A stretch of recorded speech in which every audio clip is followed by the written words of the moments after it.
મારા બેટા ગ્રાહક આવતા નથી. આ બાપા મને પતંગ લઈ દ્યો ને. આમ હાલ ને સાનું મન. ના ના હું નથી હાલવાનો, મને પતંગ લઈ દ્યો. યાર બહુ કરી હાલ આમ. હાલો સુરતી માંજા ખેંચી ખેંચીને કાપે. શું છે આ ફિરકીનું? ફક્ત 450 રૂપિયા ખેંચી ખેંચીને કાપે હો. અરે બટા આ નો લેવાય, એમાં હાથ કપાઈ જાય. આને ઓલી બીજી બતાવો. આલી આ છોટા ભીમની ફિરકી ફક્ત 350 રૂપિયા. અરે આ તો બહુ મોંઘી છે, આનાથી સસ્તી બતાવો ને. સસ્તું જોઈશી? આલિયો આ લઈ જાઓ, આનું શું છે? ફક્ત 25 રૂપિયા. જો બટા આ લેવાય, હાથમાં લાગે નહીં.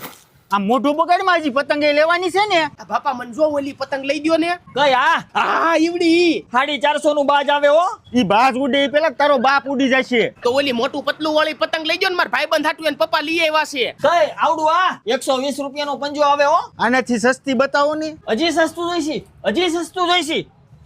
આલિયો આ લઈ જાઓ, ફક્ત 20 રૂપિયાનો પંજો. જો બટા આ લેવાય, પવન નો